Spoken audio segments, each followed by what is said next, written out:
मी पी.आय. कुंदन गावडे वैराग ठिकाणी खबर आहे. वैराग कृष्ण या ठिकाणी पुणे पेठेकडून पथकाचे अधिकारी पोलीस उपनिरीक्षक चित्रसिंह जाधव, राहुल पाटील आणि आकाश पवार यांच्या पथकाला गोपनीय माहिती मिळाली की बातमी या ठिकाणी एक इसम अवैधरित्या गुटखाची करण्यात आहे. त्या अनुषंगाने त्या मूळ पथकाने सापळा टाकला असता त्यांना त्या ठिकाणी समनामे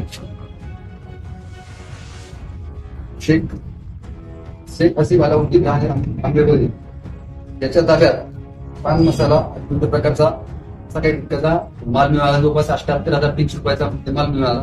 त्यासोबत एक मोटरसायकल वाहतूक करता टोटल जवळपास 1,78,330 रुपयाचा मुद्देमाल मिळून आलेला आहे. तर मुद्देमाल मिळाल्यानंतर आता आम्ही माननीय सहाय्यक आयुक्तांचे कार्यालयात श्री रामानंद स्वामी सर अण्णाभाऊ यांच्या कार्यालयात पत्रव्यवहार केल्यावर त्या सर्व पंचनामा वगैरे करून त्यांच्या फिर्यादीवरून वैराग ठाणे येथे गुन्हा नंबर 216/2026 सलमान गुन्हा दाखल करण्याची प्रक्रिया चालू आहे.